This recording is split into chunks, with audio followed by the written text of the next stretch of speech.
Welcome back to our channel. So today in this video we are going to discuss about how to animate infographics in PowerPoint. So without wasting much of our time, let's get straight into the video. So first of all, you need to open your Microsoft PowerPoint.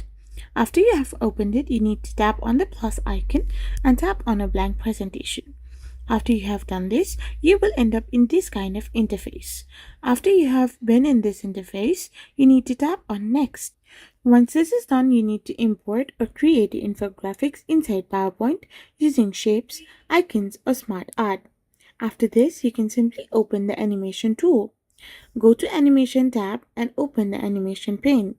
Once this is done, you can apply in-trans animation, you can add different elements and stuff in your infographic slides. You can also emphasize on animations and control animation timing. After you have done this, you can simply animate charts and graphs as well. Now, simply add smooth transactions and simply review your final results and polish it. Once this is done, you are all set. I hope you found this video helpful, so don't forget to hit that subscribe button and do give us a thumbs up.